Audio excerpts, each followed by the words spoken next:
வணக்கம் and welcome to 1008 soil project. Kulim மேராஸ்தே ஸ்ரீ மகாமாரியம்மன் ஆலயத்துக்காக 1008 கோயிலேருந்து ஒரு படி மண்ணை திரட்டிக்கிட்டு இருக்கோம். அந்த வேலையில் சபா எக்ஸ்பெடிஷன் இன்றையோட முழுமை பெற்றுருச்சு. சபா எக்ஸ்பெடிஷன் எப்போ தொடங்கணும்னா 12 டிசம்பர் தொடங்கி 17 டிசம்பர் வரைக்கும் மண் எடுக்கிறதுக்கு வாய்ப்பு கிடச்சி. இந்த வேலையில் சபாவில் இருக்கிற முக்கியமான 8 திருத்தலத்திலேருந்து ஒரு படி மண் எடுத்தாச்சு. கூடவே 4 ஆலயம் காவல் தெய்வமாக இருக்கிற இந்த ஆலயத்திலேருந்து மண் கிடச்சிச்சு. டோட்டலாக 12 ஆலயத்துலேருந்து சபா மண் நம்மளை எடுத்துகிட்டு வந்துட்டோம். இந்த வேலையில் எல்லா டெம்பிள் மேனேஜ்மெண்ட்டுக்கும் சபாவில் இருக்கிற எல்லா டெம்பிள் மேனேஜ்மெண்ட்டுக்கும் நன்றி தெரிவிக்கிறதுக்கு கடமைப்பட்டிருக்கேன். அது மட்டும் இல்லை, இந்த ஒரு பயணத்துக்கு உதவின 2 நபர்களுக்கும் நான் கடமைப்பட்டிருக்கேன் அவங்களுக்கு நன்றி தெரிவிக்கிறதுக்கு. முதல் பிணைங்க சேர்ந்த திரு விஜய் அவர்களுக்கும் மற்றும் ஓரியண்டல் கிடா ரியாலிட்டி சார்ந்த சங்கரன் அவர்களுக்கும் நன்றி தெரிவிச்சேன். இவங்க 2 பேர் இல்லைனா கண்டிப்பாக இந்த ஒரு பயணத்துக்கு உண்டான ஃபண்டட்டோ இல்லை ஸ்பான்சர்ஷிப்போ நம்மளுக்கு கிடச்சிருக்காது. இந்த அளவுக்கு நம்மளால் மண் எடுக்கிறதுக்கு நம்மளுக்கு அந்த அளவுக்கு வசதி கிடையாது. இருந்தாலும் நம்மளோட எண்ணத்தை புரிஞ்சுக்கிட்டு அவங்களோட ஸ்பான்சர்ஷிப் மூலியமாக இத்தனை ஆலயத்துலேருந்து போய் மண் எடுக்கிறதுக்கு வாய்ப்பு கிடச்சி. ஏன்னா நம்ம ஃப்ளைட்டோட செலவு இருக்குது, கார் டிராவல் செலவு இருக்குது, தங்குற செலவு இருக்குது, சாப்பிட்ற செலவு இருக்குது. அது மட்டும் இல்லாமல் நம்ம டூர் கைடும் எடுத்துருந்தோம். ஏன்னா ஒவ்வொரு ஆலயத்தும் பக்கத்தில் கிடையாது.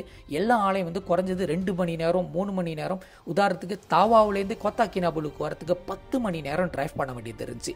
இந்த வேளையில் எனக்கு உதவி செஞ்சு அங்கே மேப்பிங்லாம் பண்ணி தந்த மிஸ்டர் ரவி அவர்களுக்கும் நான் நன்றி தெரிவிச்சுக்கிறேன். ரவி அவர்கள் அங்கே ஒரு டூரிசம் செய்கிறாரு. ஸோ அவர் மூலியமாக சபாக்கு எந்தெந்த ஆலயத்துக்கு போனோம், எது 2வது ஆலயம், எது அடுத்தடுத்த ஆலயம் போகணும்னு நினச்சிட்டு அவர் மூலியமாக தான் நான் கேட்டிருந்தேன். அந்த வேலையில் அவர் கரெக்டாக கணிச்சு எனக்கு கொடுத்த இந்த பயணத்து வழியாக எத்தனை ஆலயத்தும் பார்க்கறதுக்கு வாய்ப்பு கிடைச்சு. பினாங்லேருந்து தொடங்கி கோத்தாக்கினாபுலு இறங்கின கைட அதே அன்னைக்கு போய் எடுத்தது தான் ஜலகண்டா விநாயகர் ஆலயத்திலேருந்து இங்கே கினிங்காவில் இருக்கிற இந்த ஆலயத்திலேருந்து ஒரு படி மண் கிடச்சிச்சு. பிறகு ஹோட்டலுக்கு தங்கிட்டேன். மறுநாள் ஃப்ளைட் ஏறி லவ்வானுக்கு போயிட்டு லவ்வான் திருமுருகர் ஆலயத்துலேருந்து ஒரு புடி மண் எடுத்திருந்தேன். அந்த தேதி 13 கார்த்திகை முதல் நாள். அங்கேயே கார்த்திகை விசேஷம் கொண்டாடியது. அங்கே ஒரு நாள் தங்கிட்டு மறுநாள் ஃப்ளைட் ஏறி திருப்பி கோத்தாக்கினாபுலுக்கு கோத்தாக்கினாபுலு ஏர்போர்ட்லேருந்து லொக்காவி ஸ்ரீ சுப்பிரமணிய ஆலயத்துலேருந்து ஒரு பொடி மண் எடுத்திருந்தேன். அதுக்கப்புறம் கோத்தாக்கினாபுலுவில் இருக்கிற பசுபதிநாத் என்ற சிவன் ஆலயத்துலேருந்து ஒரு பொடி மண் எடுத்திருந்தேன். இந்த ஒரு பயணத்தில் எனக்கு உடம்பு முடியாமல் போய் கிளினிக்கில் போயிட்டு ஊசி குத்தி ஒரு மணி நேரம் படுத்துகிற பிறகு தான் ஃப்ரெஷ்ன் அப் பண்ணி அதுக்கப்புறம் மண் எடுத்து அதுக்கப்புறம் ஸ்டாண்ட் டவுன் பண்ணியிருந்தேன். மறுநாள் பார்த்தோமா கோத்தாபுலுட் சிவன் ஆலயத்துக்கு போயிருந்தேன். அதுக்கப்புறம் ஸ்ரீ சித்தி விநாயகர் ஆலயம் சண்டாகானுக்கு போயிருந்தேன்.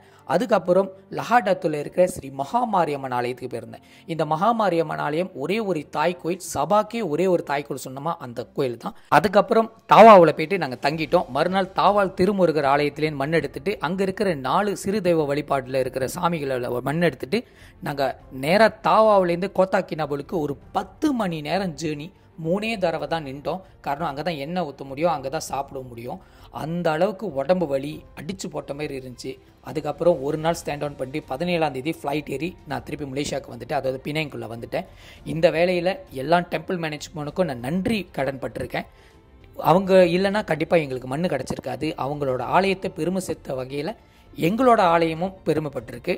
இந்த வேலையில் நிறைய ஆலயங்கள் நீங்கள் பார்க்க வேண்டியது இருக்குது. உதாரணம் லவ்வான் திருமுருகன் ஆலயத்தோட கும்பாபிஷேகம் வருகின்ற 9 பிப்ரவரி நடைபெறும். அது மட்டும் இல்லை, தாவாவோட கும்பாபிஷேகம் அடுத்த வருஷம் நடக்க போகுது. அவங்களோட பணி வேலைகள்லாம் செஞ்சுக்கிட்டு இருக்காங்க. ஜலகண்டா விநாயகரோட ஆலயம் 8ஆம் மாதம் நடக்க போகுது. இது போன்ற பலவிதமான ஆலயங்கள் அவங்களோட கும்பாபிஷேகத்தை நோக்கி போயிட்டு இருக்காங்க. 12 வருஷம் கழித்து ஒரு பரிணாமம் வளர்ச்சி எடுப்பாங்க. அதுக்கப்புறம் அங்கே இருக்கிற மக்கள் அந்த ஆலயத்தை பராமரிச்சுட்டு தான் வரோம். நம்மளோட ஆலயம் நம்மளோட உரிமை, நம்மளோட தமிழ் பள்ளி நம்மளோட கடமை, நம்மளோட தமிழ் மொழி நம்மளோட தமிழ் கலாச்சாரம், இது எல்லாமே நம்மளோடைய உரியது. நீங்கள் பாதுகாக்கலைன்னா வேறு யாரும் பாதுகாக்க முடியாது. முடிஞ்ச அளவுக்கு இது போன்ற ஆலயங்களை வளர வைக்கிறதுக்கும் நம்மளை சுற்றி இருக்க ஆலயத்தை வாழ வைக்கிறதுக்காகவும் உங்களோட பயணத்திலேருந்து ஒரு சின்ன பங்கு உதவியோ தொண்டோ இல்லாட்டி சேவையோ அல்லது உங்களால் கான்ட்ரிபியூஷன் கண்டிப்பாக கொடுத்து தான் ஆகணும். இந்த வேளையில் எல்லா டெம்பிள் மேனேஜ்மெண்ட்டுக்கும் நன்றி தெரிவிச்சுக்கிறேன். இந்த பயணம் இன்னும் தொடரும். இதே போன்ற 1008 சாயில் ப்ராஜெக்டை தொடர்ச்சியாக பார்த்துக்கிட்டு இருக்க அனைத்து நபர்களுக்கும் முருகரோட ஆசீர்வாதமும் சிவபெருமான ஆசீர்வாதமும் எல்லாம் வல்ல எங்கள் பராசக்தி அம்மனோட ஆசீர்வாதம் உங்களுக்கு கிட்டட்டும்.